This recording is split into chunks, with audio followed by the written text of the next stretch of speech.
You're listening to TIP. About a year ago, we had the owner of the Atlanta Hawks basketball team on our show, Mr. Jesse Itzler. After airing the episode, we received so much mail from our audience about this episode that we had to try to bring him back on the show. The thing about Jesse is he's not only brilliant from a business standpoint, but he's also a hardcore endurance athlete that has accomplished incredible feats like running 100 miles within 24 hours. The last time we had Jesse on the show, he was talking about his experiment to live with a Navy SEAL for 31 days so that he could learn more about discipline, physical and mental stress, and becoming a better version of himself. But today we're going to explore some other areas of Jesse's life, and that's his business decisions and his way of thinking. One of Jesse's biggest creations was a company called Marquis Jet. Later, Jesse sold Marquis Jet to Berkshire Hathaway's NetJets. During our discussion, we asked him about that entire experience. How did he raise the money? How did he get the idea? What was it like to sell the business? And much, much more. As an additional note, Jesse talks to us about his next big physical challenge.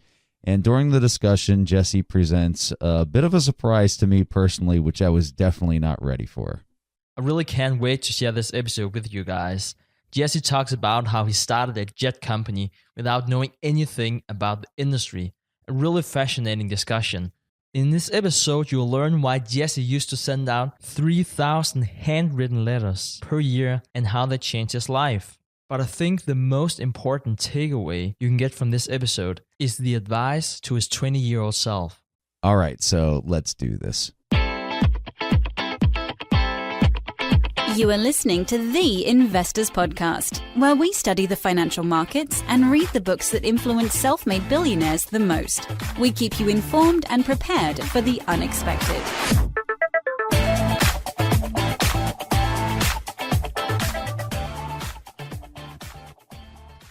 All right, so how's everyone doing today? As we said in the intro, we have Jesse Itzler with us, one of our favorite guests that we bring on the show. And Jesse, such a pleasure to have you here with us. Thanks so much for taking time out of your busy day to talk to us and our audience. It's great to be back. I missed you guys rapping, so I figured the only way to do that was to be back on the show. Oh, my God. Probably one of our most embarrassing moments on the Investors Podcast. If you haven't heard our rap song, I guess we'll put a link in our show notes so we can embarrass ourselves even more. So let's kick this off. So last time we talked, you were here and we were talking about this incredible book that you wrote called Living with a SEAL, where you hired a Navy SEAL to come live with you for a month. I can honestly say that was probably one of the most entertaining reads we've ever done on the show, probably one of the funniest reads we've ever done on the show. But love the book. But this time we're bringing you back because we want to talk business. We really want to get into some of the nitty gritty things that you've accomplished in your life, which is just beyond profound. And we think that it's going to be really inspirational for a lot of people on the podcast to kind of hear some of these stories and to hear what it was like for a person to build such a huge business from the ground up and kind of those initial stories. I don't know if you've read the book by Phil Knight, Shoe Dog, but he does a great job in that book talking about the early days of Nike. So many people that have really accomplished these big things want to talk about everything that happened at the end. But Phil did a great job talking about what happened on those very first days founding the business. And that's kind of what we want to hear from you on Marquis when you founded Marquis Jet. So how did you come up with the idea, and talk to us about the early days of founding the company? Sure. Well, first of all, I just got a chance to hear Phil Knight live at a conference speak for 1 hour. And I didn't read the book. I'm familiar with it. I'm going to read it. But what was interesting about his story is how many times he almost went out of business in the start of Nike, and how they were able to get through it, and the belief and just the trust. And he had a couple of partners, just the trust in each other, and they just gutted it out, you know? Yeah. And I could relate to his story in some regard, and I think a lot of your listeners will, is that, you know, he had no prior experience in the shoe business. So it's not like he went to sneaker school, or, you know, there weren't even running sneakers really on the market at that time. Maybe they were just ASICs. And for a lot of people, not having prior experience can be a big deterrent, you know, so that's a dream crusher. So, okay, I want to open a restaurant business, but I've never done that before. I want to have an apparel company. I don't know anything about manufacturing or the apparel world. And people either shy away from that. It's too scary. But for him and for me and all my adventures, it was a great blessing because it guaranteed that we would do things differently and get different results. So a lot of times there are hidden blessings. And for me and for Phil, not comparing myself to him at all, that was a hidden blessing. Now, as far as Marquis Jet goes, which was a great success for my partners and I and for our team, perfect example. I had no background in aviation. I was a guest on a private plane in the late 1990s. And when I walked on the plane, it was like the scene in The Wizard of Oz when everything goes from black and white to color. Like I couldn't believe that people actually fly this way and how convenient it was. And I didn't have to take off my shoes and there were no lines and I could call and say, hey guys, we're running 15 minutes late. And by the time my partner and I were on the flight, landed, we're like, we need to figure out how we could fly privately more often. And we had this great idea. We're like, well, imagine if we could just have access to our own plane with none of the responsibilities. So it could be ready on 8-hour notice anywhere in the country. And it would work like a debit card. It was like a Starbucks card for private aviation. The problem was we had no airplanes. Hard to start a private jet company with no airplanes. But the idea really came from, I think like a lot of entrepreneurs with similar stories of how they started, we were frustrated consumers. We found the need. We realized when we investigated the world of private aviation that it was super expensive. So we wanted to make it more affordable. The options out there weren't great. It required a lot of capital, usually a long-term commitment.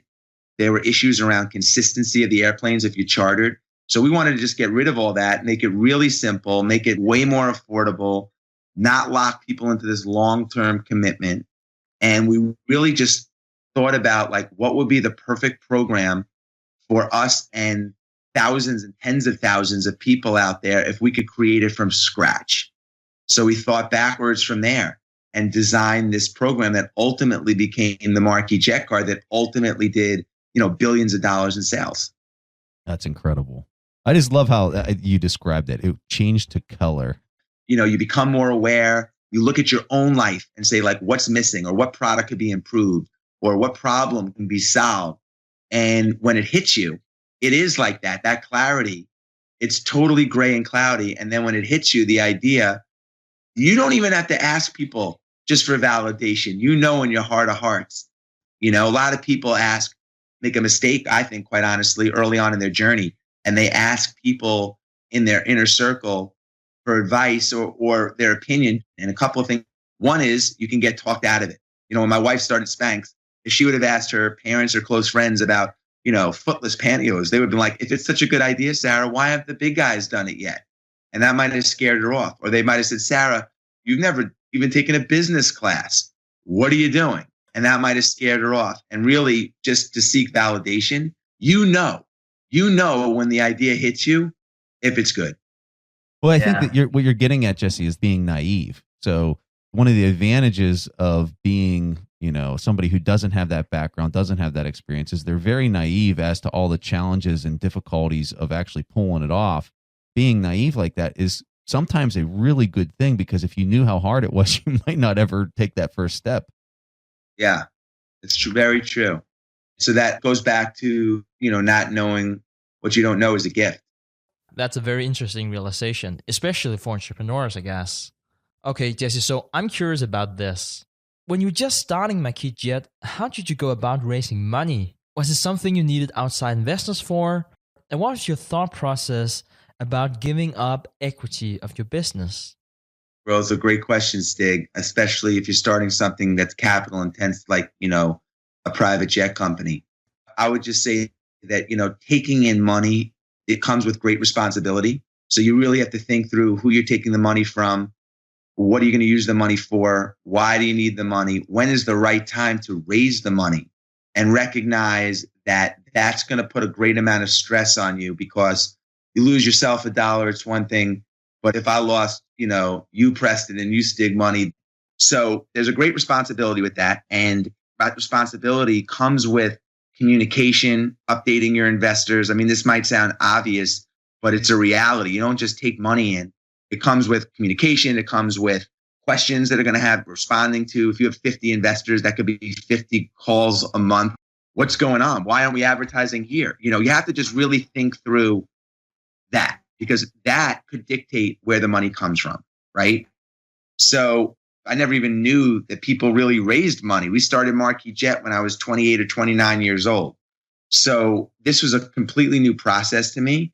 And I went about it like, because no one told my partner and I really how to raise money, we went about it like, Kermit the Frog would go about it. But again, it was a good thing. We had already secured a partnership with NetJet, who provided us with the airplanes.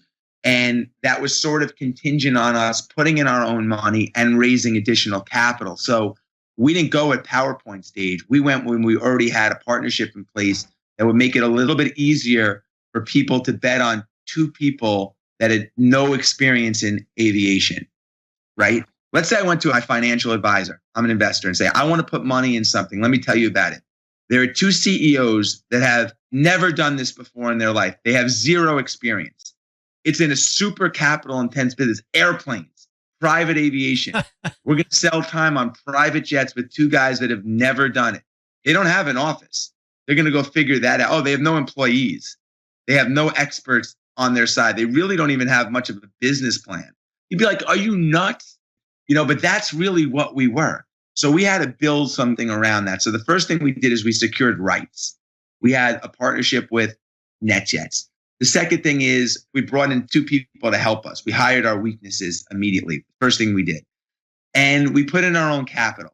Not a lot because I didn't have much money at the time, but my partner and I both put money in. So we had skin in the game, and we were also not just risking reputation, but capital. So that was kind of the process. So we had minimized a little bit of the risk in the sense that we had this partnership. And then the next thing is we talked about valuation, Stig. We wanted to make it fair. So for us, it wasn't like, let's keep as much equity as we can and let's try to get this crazy high valuation. We were like, let's make it really fair for us and really fair with a ton of upside for anybody that bets on us. And we weren't sticklers about that. I mean, we put a flag in the ground and everybody got the same deal. Everybody, oh, is this the best deal? Can we get free hours? No, everybody got the same thing.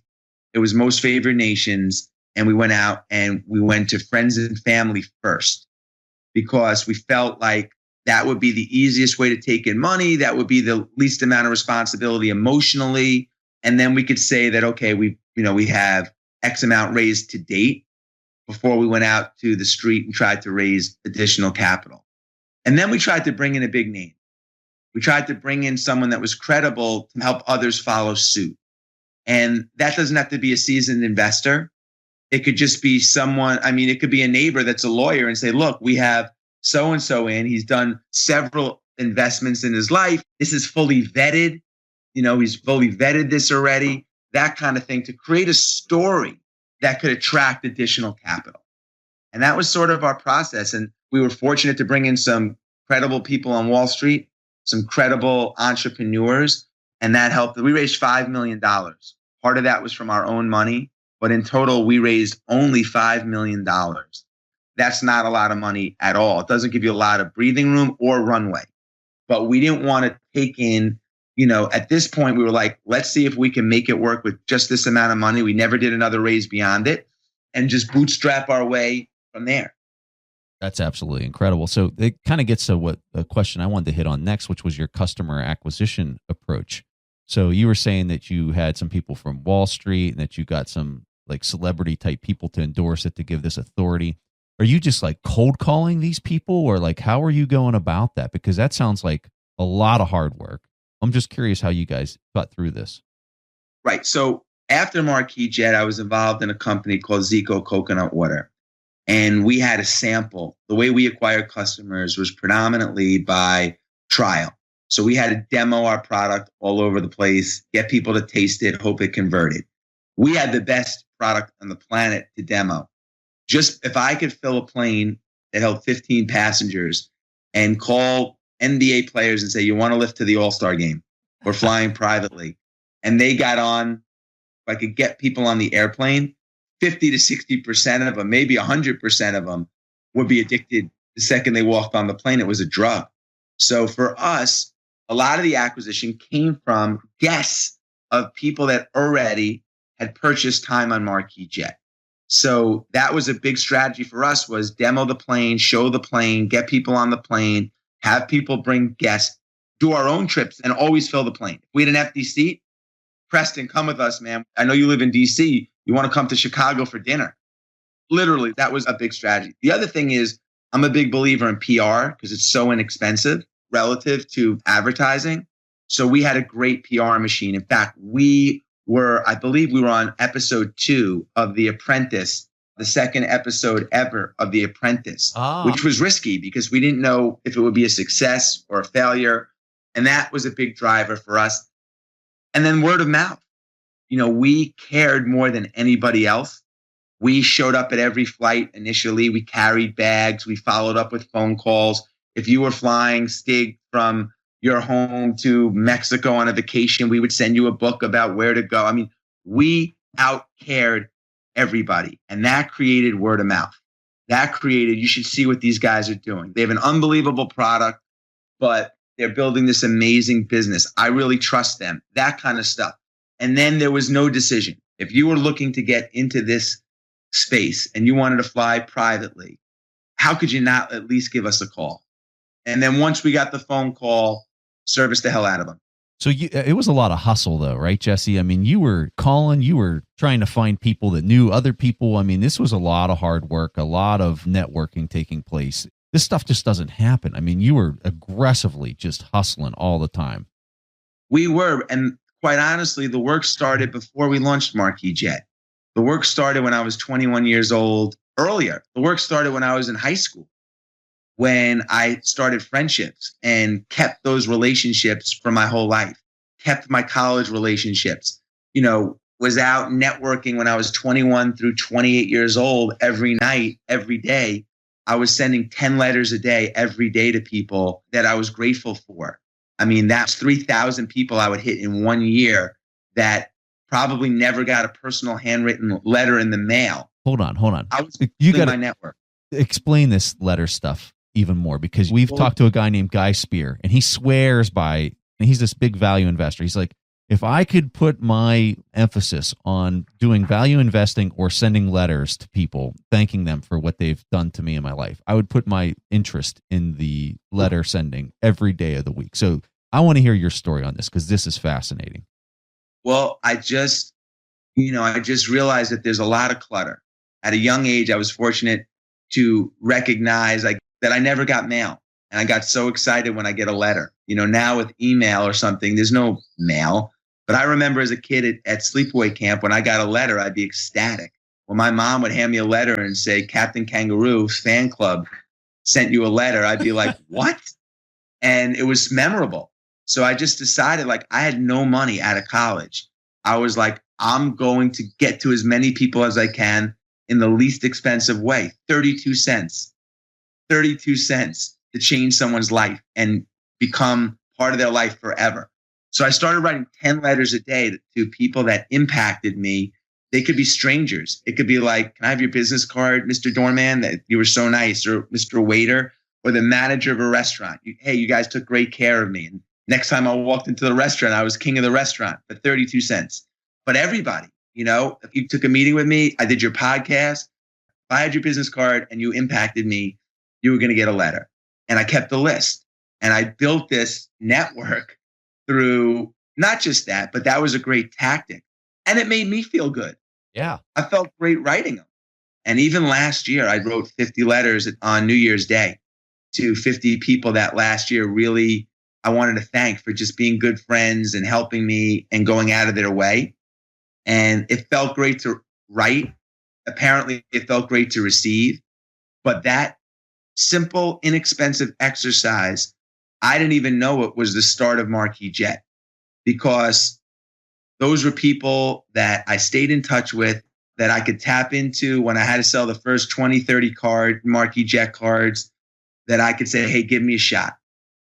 When you started Marquis Jet, and I just wanted everyone out there to know it starts today, no matter what you're doing. Whether you're trying to acquire customers, email lists, whether you're trying to, you just never know. Look, 50 Cent, before he was 50 Cent, was my intern. He was a boxer. He was 18 years old. I had a music and marketing company in New York, and the DJ, Jam Master Jay from Run DMC, was working with this young artist out of Queens named Curtis. He said he needs a place for the summer. He came in, he worked, and I had no idea later he would become 50 Cent. Fast forward 10 years, we start Marquis Jet. We're a couple years into the business, and I get every day the flight manifest of everybody that's flying with us, and I see that 50's on a plane going somewhere for one of his shows. So I wrote him a note and I said, 50, you're never, ever, ever going to believe this. It's Jesse Itzler. Congratulations on your success. You're on one of my airplanes. Like, we had a small little office. And, from that moment, he basically committed to fly with us. So my point is, you never know who's going to be the next 50 Cent. You never know who's going to be what. When I started writing theme songs for NBA teams, Adam Silver was his first year at working at the NBA. Now he's the commissioner. I'm part owner of the Atlanta Hawks. He's the commissioner. You never know. It starts early. It starts today. It starts by building your network, being nice to everybody. That costs nothing. Yeah. You don't have to be the smartest. You don't have to be the best looking, but anyone can be the nicest. You got to be thankful. You got to be thankful. When I look at the letters, it's a win-win. But at the end of the day, you have to be a person of gratitude and to be thankful to even take that step, which you're talking about. So I think it talks a ton about your character. And I think that anybody else out there that's doing something similar, it speaks a lot of their character, that they're a thankful person. They've got a lot of gratitude for the people in their lives. Amazing. I love that. Okay, so we started in 2001 where you co-founded Marquis Jet. And then 8 years later, it was very successful and you decided to sell the company. Now, what was your major motivation for this? And why did you decide to sell it to NetJets? We had been working super hard for 8 or 9 years at the time. The marketplace was changing. So all of a sudden there were new jet card programs. Delta got in the game and others got in the game. So there was competition. The market changed. We changed. We got older. We were growing. We wanted to expand into other areas outside the United States. We wanted to buy more airplanes, which required more money. And there were great efficiencies with partnering or selling to, ultimately for us, was NetJets, Berkshire Hathaway, Warren Buffett company. And also just to monetize it. We had been monetizing it. It was cash flowing and it was an amazing business. But it just felt like after 8 years, it was time. So we had a great partner in NetJets. They were the natural exit for us. And because they supplied us with the airplanes and the infrastructure and they were the back office and they wanted to do it. So they've been great to us. We've been good to them. And it was just one of those fits. We weren't out shopping this to other companies. We built it up. We proved ourselves. We had loyal customers. The market changed. We needed more money. They felt it was the right time. And that was that. Interesting. Now, how long did that process take whenever the initial conversation started to happen? Was it quick? Did it take a year or two? Talk us through a little bit of that. It was quick because they knew our business so well. So they knew everything under the hood. There were no skeletons. We've been partners for 8 years. The way our model worked is we piggybacked off of their fleet of 700 airplanes. Convinced sounds like manipulated, but we discussed and agreed that in our initial meeting, that we would use their airplanes. So we didn't have a lot of capital expenses because we didn't have to go long airplanes. When if you were to buy 25 hours from us, we would then go buy it from NetJets. It's not like we had to buy all this time or inventory. So they already knew our customers. They knew our model. They knew everything. So it was a fairly easy and quick transaction and a good one for everybody.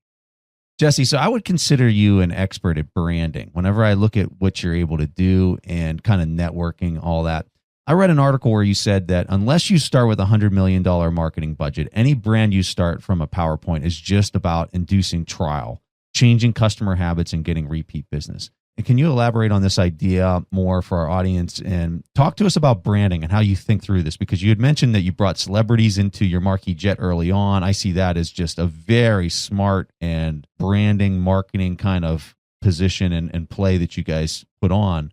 Talk us through this. Talk us through how you think through branding. Well, before branding, I think it starts with product.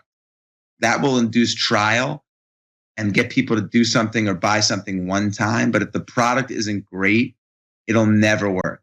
So before branding, I think the first investment is getting the product 100% right, not cutting corners, not rushing to put it out, but making sure that the whole experience as it relates to your product is amazing. Packaging, customer service, if it requires customer service, follow up, everything, soup to nuts, is the best it can be.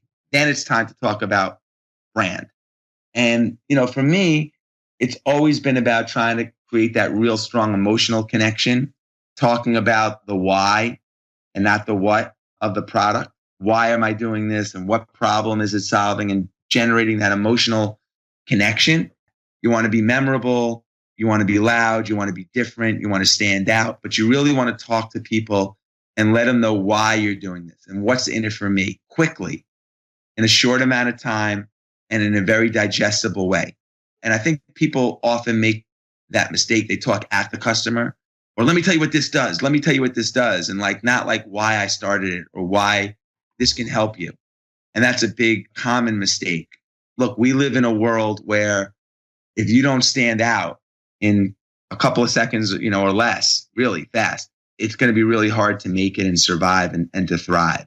So for me, that's sort of the foundation of how I look at branding comes from. In your quote, which I love, and I might have to edit that a little bit now that I rehear it, Preston, but one thing I would change about that quote, having heard it now, is getting people to change their habit is super duper hard. I might tweak that quote a little bit around the part about getting people to break a habit, because that's a really, really hard thing to do. So I agree with you, Jesse, but I have to come forward with a story here. So you have actually changed one of my worst habits in my life, and you don't even know it. So before we did our interview with you last time, I had a bad habit of drinking energy drinks. Horrible habit. And so you came on the show, and at the very end of the show, I don't know if you remember you giving us a book recommendation.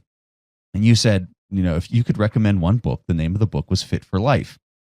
And so Stig and I, after the show was over, we kind of looked at each other. We're like, that was kind of a strange book recommendation. Well, Stig goes out and Stig reads the book. Okay, I'm sitting on my hands, still drinking my energy drinks. Stig goes out, he reads the book, and he then reports back to me and he says, Preston, you've got to read this book. This book is absolutely incredible, and it's changed the way I eat.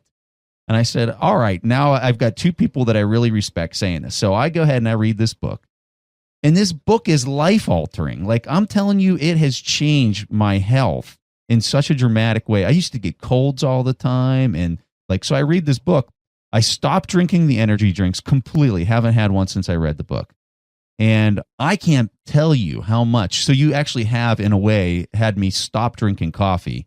You had me stop drinking energy drinks, and you completely changed my habits. And I have to thank you personally right now, because I've been doing this for a while now, Jesse, and I can tell you, fruit until lunch every single day. I do it, and I love it. It's absolutely incredible what you've done for me and Stig. We both do this now.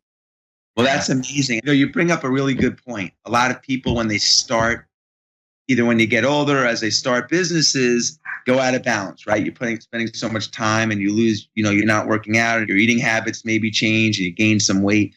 But health is such an important part in how you feel.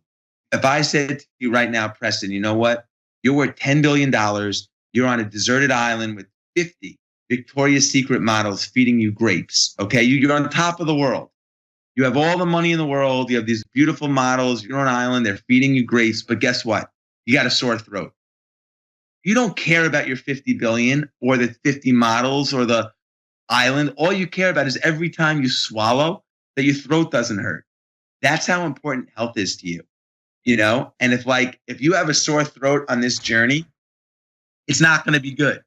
I spend a lot of time working on how I feel. If you have all the money in the world and you're not happy, it means nothing. I'd rather be literally basically broke and super happy than be a quazillionaire and unhappy. And, there's a great quote: if you have health, you have hope. If you have hope, you have everything. So I'm glad that, you're doing that. And I hope you reap the benefits and feel energized and don't get any more colds, because when you have a cold, you don't care about how much money's in your bank account. You just want to get better. This might not even sound believable, but since I've been on this diet, I can honestly say I have not had one cold since I've been on this diet. And that's just, it was crazy. Sounds believable to me. I've been doing it for 27 years. I've missed maybe 3 days of work. Yeah. So knock on wood, but I have crazy energy. I've run over 50 marathon distances, ultra marathons, 4 kids, running a business. I mean, like my day, I feel like I got 30 hours in a day.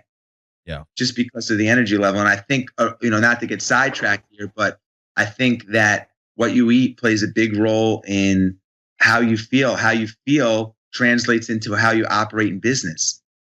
So listening to your story is not just about business, but also about how you adopted a practice of handwritten letters, how you're taking care of your health. If you had the ability to go back in time and speak to your 20-year-old self, what would be your advice? A really good question.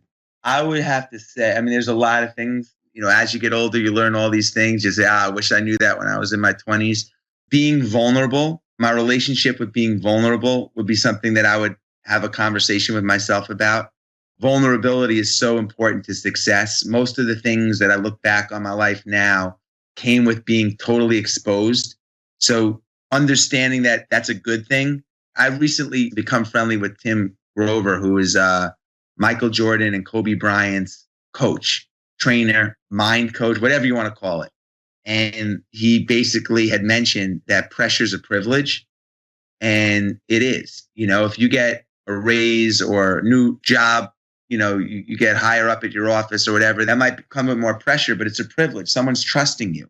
Putting out a book, Living with the Seal, it's like it's going to get reviewed. People are going to critique it. They might hate it. It's just you're totally vulnerable. But those things have been the things in my life that have given me the best pleasure and best reward. Running 100 miles, either you finish or you don't. You're totally exposed. And those, I would have told myself at 21, that's a good thing. Don't shy away from that vulnerability. When that happens, that means you're probably onto something. So I really like your advice, Jesse, about being vulnerable. But I guess if you expose yourself and you're met with adversity, I guess we all are from time to time, how do you handle that? Do you find that to be so much harder because of the vulnerability? Or how do you handle it? A lot of self-talk to myself saying, just go ahead, go. Like, go now. Don't talk myself out of it. Don't overthink it. Don't shy away from it. It's become part of my life. Stig, now, it's like every day I'm trying to do something that is outside of my comfort zone or makes me uncomfortable or puts pressure on me. I'm trying to take on more. So it's literally part of my lifestyle because I find it so rewarding. It's scary. Believe me, this is podcast. What if people hate it? What if the reviews are all thumbs down? What if people say, oh, Jesse's a jerk and I'm unsubscribing. Everything. You just don't know. But you just go ahead and you do it because to me, that leads to the most rewarding gifts. I read an article where Bill Gates was talking about the most important thing that he learned from Warren Buffett. And in the article, he says that Warren Buffett taught me how to think in a positive direction. And he says that Warren Buffett's one of the most positive thinkers. And later in the article, he says, a lot of people would look at that and say, well, of course he's a positive thinker because he's got the most money in the entire world. That's what. But Bill Gates says, I don't think that that's why he's happy. I think because he was a positive thinker is the reason that he was able to become so wealthy and accomplish so many things. And so getting kind of at the root of what Stig was saying, and I look at what you've done, Jesse, in order to keep trugging along and doing a 100-mile race, you have to be a positive thinker. You have to say, you know what? I can do that. You have to start off with that positive direction saying, I can do these insanely difficult things. Well, I just want to say one thing to that, Preston. It starts with thinking. I think we live in a world now where we're bombarded with emails and voicemail and Boxer and all these things that we actually have forgotten how to think. We don't take time to think. So clearing your calendar to spend a little time to actually think and visualize and plan is so important. And I think so few of us do it today. We're just always on the go. The second we get up, okay, I'm going to go. I'm going to work out. I'm going to go to work. I'm going to do this. I'm going to take the subway. I'm going to do this. Call this guy. It's just like, when are we taking time? I'm sure Bill Gates, when he was younger, all the way till now, takes time to think. Yeah. So, Jesse, you're all about doing these epic things. And in fact, you named one of your businesses after this extreme race that you did where you literally ran 100 miles in 24 hours. Most of our audience knows that you hired a Navy SEAL to live with for a month. So I guess my question is this. What in the world's next? Like, what are you going to do next? What's the next big epic thing that you have planned? Well, I have this amazing event coming up in October. So I'm glad you even brought this up because I can share it with your listeners. And I think it's going to be a once in a lifetime. And honestly, something that people can just use to invest in themselves and really grow from. So here's the deal. This is unbelievable. You guys are going to love this. I rented Stratton Mountain in Vermont, the entire mountain, in October for the weekend. And we're bringing in, everyone gets their own teepee tent. It's like with a bed and a heater. I mean, it's creating our own village of tents, bringing in bands and food trucks and speakers. So it's really festive down. But here's the challenge. You can jog or walk, crawl, hike, whatever, up to the top of Stratton Mountain. You take the gondola down, the high-speed gondola down, go back up, gondola down, up, down, until you climb Everest, 29,029 feet. I love this. Okay. We call it Everesting. And I say it's an investment in yourself because it's a weekend with entrepreneurs and like-minded people where you are going to really be pushed and challenged mentally because it requires patience and determination. Meet all these amazing people and then leave and like, I can conquer the world. That's the goal. Anyone that's interested, if you don't mind a quick plug, you can just go to the website, www.290, so 29zero29.com, 29029.com and get mission. But love to have you guys. Stig, I want to see you on the mountain. That's who I want to see on the mountain too. Jesse, I'm there. I'm serious. I will absolutely positively come to this if that's the invite because I would love to do this. This sounds like something that's right up my alley. Now, Stig, on the other hand. Well, I'm pretty psyched about having the chance to do a third interview with you, Jesse. So are you promising me an exclusive interview at the top of the mountain if I go? I'll definitely walk it's 17 times up. You have 2.5 days to do it. And after you do one, you can sit and listen to music. And when you feel like going up, you go up again. I will definitely walk a few of the hills with Preston and make sure you have fruit for your breakfast. And you'll be all set up. Stig, I'll get you whatever you need for your breakfast. But no, I'm really looking forward to it. These are the kind of challenges. What I love about this is it's totally doable. You just have to stay with it. It's a walk, it's a hike, but these are the kinds of things that make me feel super alive. But I feel like also translate into all the different areas of my life. I feel like if I stay with something like this and I do it and I complete it, when something hard happens at work or an obstacle comes my way, I'm like, I can handle this. I do stuff like this. I've done something like this that's hard. And instead of shying away from the challenge, it teaches me to attack it. So I believe this is a great weekend investment in yourself with amazing people. And Preston, man, that would be unbelievable. No, I'm being serious. Like, if you're serious that I can come to this thing, I'm there. I will be there. See, what's the date? I probably need to know the date first. It's the weekend of October 13th through 15th. And, I would look at it as one part like Aspen Music Festival and one part like Spartan. It's like, it's going to be super festive and fun and social, but it's also going to be don't hide from the challenge. I'm looking at my calendar. Is that a weekend? It is. It's a weekend. Okay, awesome. I'm there, man. I got to go get clearance from my wife, but I'm sure she'll, after a little convincing, I might be able to convince her. Would love to have you. Dude, how do you think of this stuff? This is unbelievable. How do you think of this? Oh, man. It goes back to what we just talked about earlier. I'm frustrated with the options. It's like, how many marathons or races or 5Ks can you do? How many obstacle courses can you do? How many times can you get zapped by, at some of these races by electric currents? It's like, let's do something super cool and thematic, different. I mean, I want to walk into my office and like, what are you training for? I'm training to climb the vertical Everest. I'm doing it in Vermont with 300 entrepreneurs. So, Jesse, even though that you started out as an entrepreneur, one of the things that you're most famous for today is that you are the co-owner of the Atlanta Hawks. Now, from a business standpoint, what is the most surprising aspect of owning a sports team?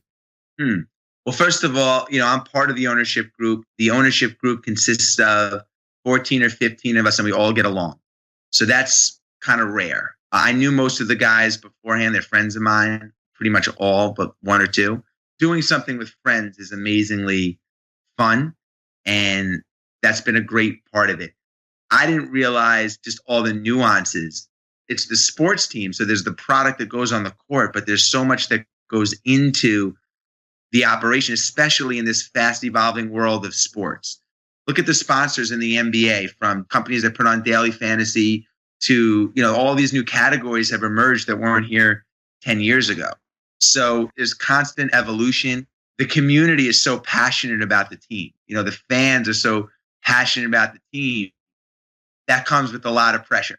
So walking into Whole Foods or going into drop my kids off at, nursery school or going to the swim meets here, people only want to talk about the Hawks, which is great. I do too. But I think the biggest thing for me is so far has been, I've gotten to be pretty close with a lot of the players.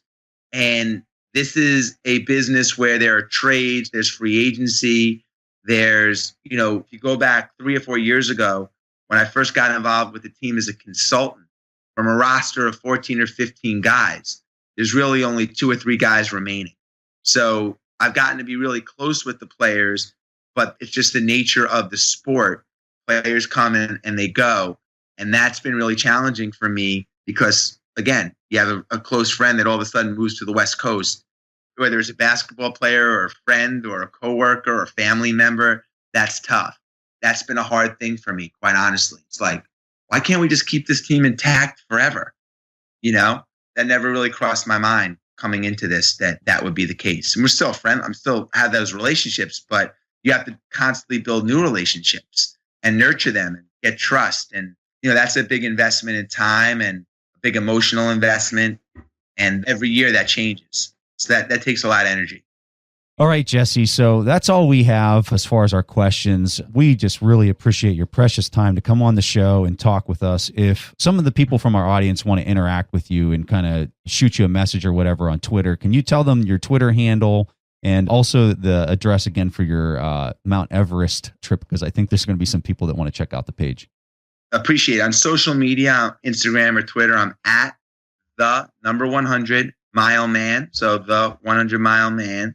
And anyone that's interested in joining us on the Hill in Stratton, I'd love to have you. You can register or get more information at the website, which is www.29, the number 29, 0 spelled out, ZERO 29, 29029.com. I really appreciate you having me on. And it's been a pleasure. This is round 2. Round 2, I felt like might have been as good as round 1 for me in the ring. We'll have Jesse's Twitter handle in our show notes. We'll also have his 29029 event in our show notes for the link. So if you guys want to find it there as well, you can find it there. So Jesse, thank you so much. What a pleasure. Thank you guys so much. Appreciate it. All right, guys. That was all that Preston and I had for this week's episode of the Investors Podcast. We see each other again next week. Thanks for listening to TIP. To access the show notes, courses, or forums, go to theinvestorspodcast.com. To get your questions played on the show, go to asktheinvestors.com and win a free subscription to any of our courses on TIP Academy. This show is for entertainment purposes only. Before making investment decisions, consult a professional. This show is copyrighted by the TIP Network. Written permission must be granted before syndication or rebroadcasting.